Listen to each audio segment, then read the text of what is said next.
Hello दोस्तों, कैसे हैं आप सब। उम्मीद करते हैं आप सभी अच्छे होंगे। दोस्तों, करंट अफेयर्स की फुल पत्ती वाली क्लास की रिवीजन क्लास में आप सभी का एक बार फिर से स्वागत है। आइए आज की वीडियो को स्टार्ट करते हैं।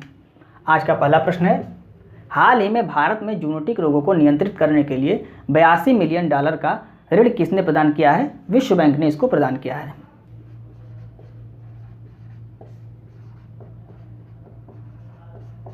कितने वर्षों के लिए दिया गया है। 11.5 वर्ष के लिए दिया गया है। मतलब 11.5 वर्ष बाद इस ऋण को चुकाना पड़ेगा। किस लिए दिया गया है।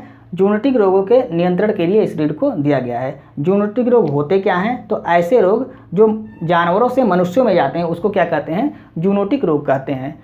और इसका उद्देश्य क्या है, तो उद्देश्य है पशुओं और मनुष्यों के स्वास्थ्य को बेहतर बनाना इसका उद्देश्य है। और साथ ही साथ पशुओं में और मनुष्यों में संक्रामक बीमारियों को रोकना इसका उद्देश्य है। अब आते हैं, हम देखते हैं विश्व बैंक और IMF, इन दोनों के बारे में देखते हैं। क्योंकि विश्व बैंक और IMF इन दोनों की ही स्थापना ब्रेटन वुड्स सम्मेलन में की गई थी। कब की गई थी, 1944 में। तो स्थापना कब हुई, 1944 में दोनों की स्थापना हुई। कहाँ पर हुई, तो ब्रेटन वुड्स सम्मेलन में।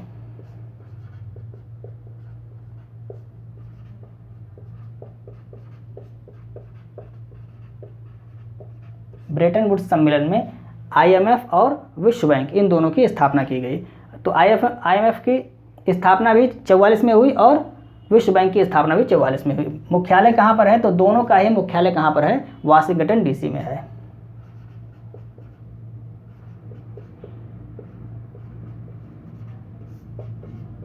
वाशिंगटन DC में दोनों का मुख्यालय है।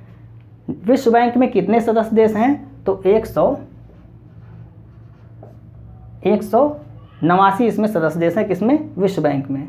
और IMF में कितने हैं, 190। तो 189 विश्व बैंक में है सदस्य और 190 सदस्य किसमें है, IMF में है। IMF का नवीनतम सदस्य कौन सा है, एंडोरा। इसको भी आपको याद रखना है, एंडोरा ये नवीनतम सदस्य किसका है, IMF का है। IMF विश्व बैंक के अध्यक्ष कौन है, अजय बंगा। ये अभी हाल ही में किसी परीक्षा में पूछा गया था, अजय बंगा। ये किसके अध्यक्ष हैं, ये विश्व बैंक के अध्यक्ष हैं।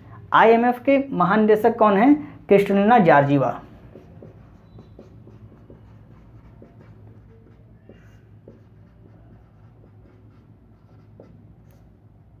क्रिस्टलिना जॉर्जिवा ये IMF की महानिदेशक है। तो इसको आपको याद रखना है, ये विश्व बैंक के अध्यक्ष हैं और ये IMF के महानिदेशक हैं। तो इतनी चीज़ें आपको याद रखनी है।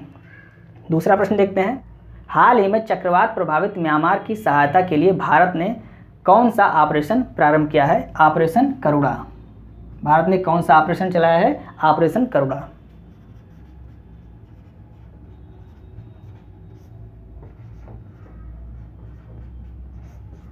कहाँ पर चलाया गया है ऑपरेशन, तो म्यांमार में चलाया गया है। यानी कि म्यांमार में जो चक्रवात आया था, चक्रवात कौन सा आया था, अभी हाल में आपने पढ़ा हुआ था, तो मोचा चक्रवात।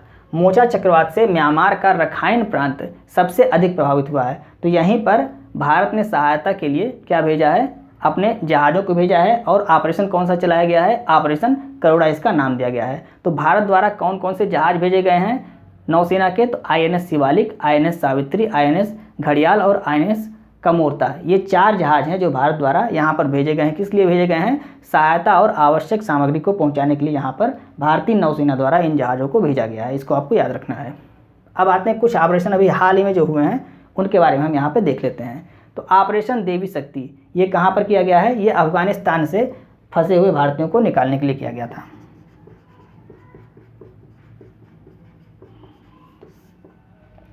ऑपरेशन गंगा ये यूक्रेन में फंसे हुए भारतीयों को निकालने के लिए किया गया था। ऑपरेशन दोस्त ये कहाँ पे चलाया गया, तो अभी हाल ही में तुर्की और सीरिया में जो भूकंप आया था, तो भूकंप पीड़ितों की मदद के लिए इसको चलाया गया था।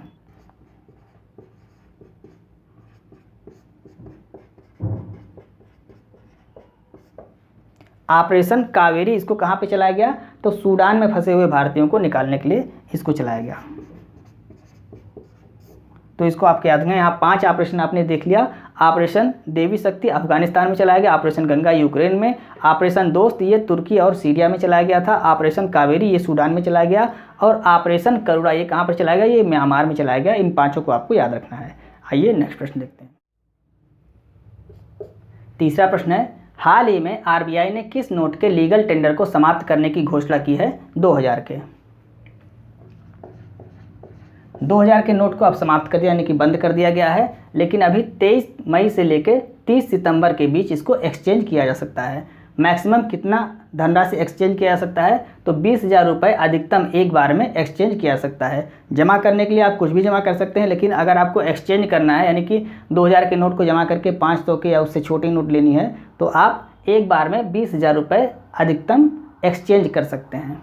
किस अधिनियम के तहत और किस धारा के तहत आरबीआई ने लीगल टेंडर 2000 के नोट का लीगल टेंडर समाप्त किया है? तो आरबीआई एक्ट 1934 की धारा 26(2) के अनुसार आरबीआई ने 2000 के नोट के लीगल टेंडर को समाप्त किया है। ये भी आपको ध्यान रखना है।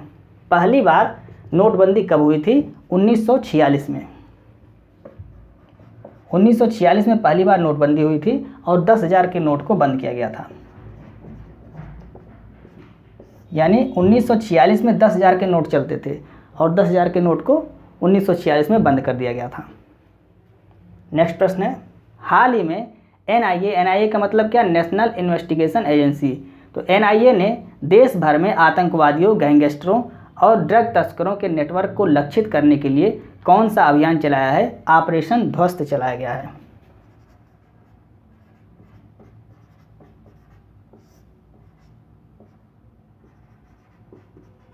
ऑपरेशन ध्वस्त चलाया गया है। किस लिए चलाया गया है?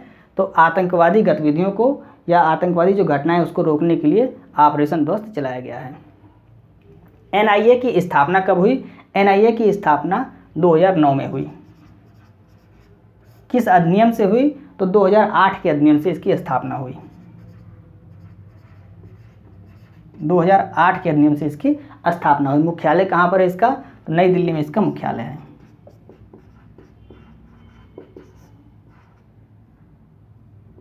नई दिल्ली में मुख्यालय है।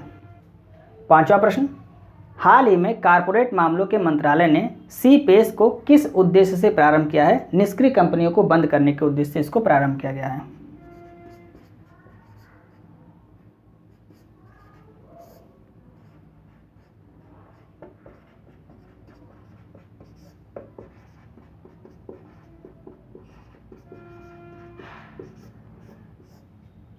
निष्क्रिय कंपनियों को बंद करने के उद्देश्य से इसको प्रारंभ किया गया है। सीपीएस का मतलब क्या होता है? Centre for processing and accelerated corporate exit, इसका फुल फॉर्म होता है। तो किस लिए इसको स्टार्ट किया गया है? निष्क्रिय कंपनियों को बंद करने के लिए इसको स्टार्ट किया गया है। स्थापना कब हुई इसकी? 17 मार्च 2023, यानी अभी हाल ही में इसकी स्थापना की गई है। मुख्यालय कहाँ पर है इसका? नई दिल्ली में इसका मुख्यालय है।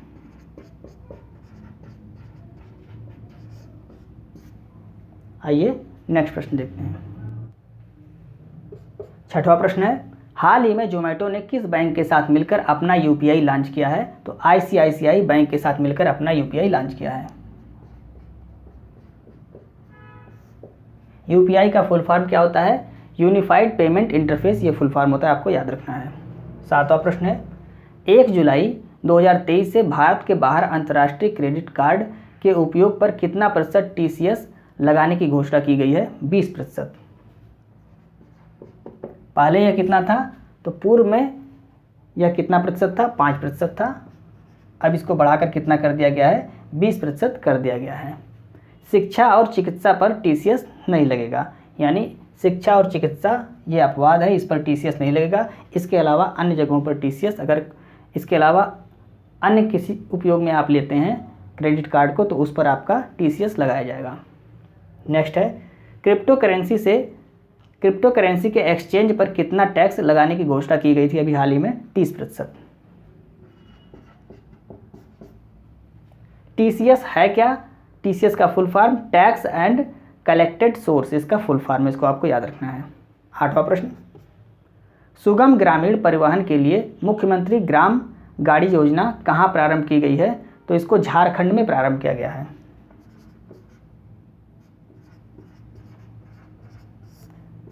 झारखंड में इसको प्रारंभ किया गया है। उद्देश्य क्या है? तो ऐसे ग्रामीण इलाके जो ब्लॉक और जिला मुख्यालय से काफ़ी दूर हैं, उनको ब्लॉक और जिला मुख्यालय से जोड़ने के लिए क्या चलाया गया है, मुख्यमंत्री ग्राम गाड़ी योजना चलाई गई है। कहाँ पर चलाई गई है, झारखंड में इसको चलाया गया है। सीएम कौन है झारखंड के, हेमंत सोरेन यहाँ के सीएम हैं।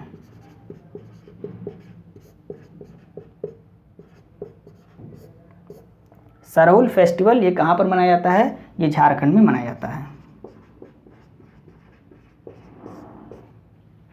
नेक्स्ट प्रश्न है, हाल ही में बेरोजगार युवाओं के लिए मुख्यमंत्री सीखो कमाओ योजना किसने प्रारंभ की है, मध्य प्रदेश ने इसको प्रारंभ किया है।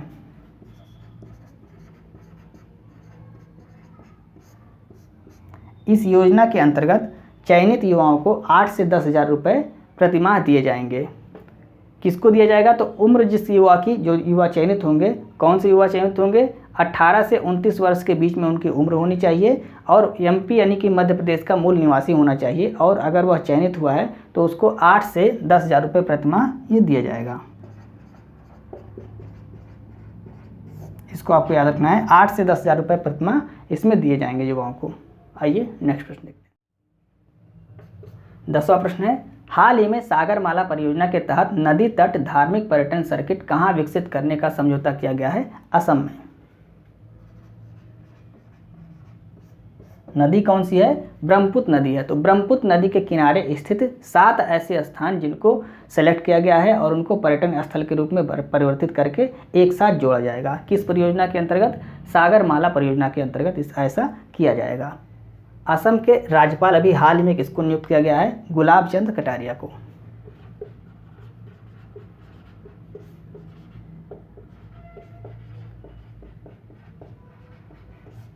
इसको भी आपको याद रखना है। तो ये थे फूल पत्ती वाली क्लास के 10 महत्वपूर्ण प्रश्न जिसको हमने कम समय में आपको रिवाइज कराने की पूरी कोशिश की। उम्मीद है आपको वीडियो अच्छी लग रही होगी। यदि आपको वीडियो अच्छी लग रही है तो आप इसे अपने दोस्तों को भी शेयर करें और वीडियो को लाइक और सब्सक्राइब करना ना भूलें। मिलते हैं नेक्स्ट वीडियो में।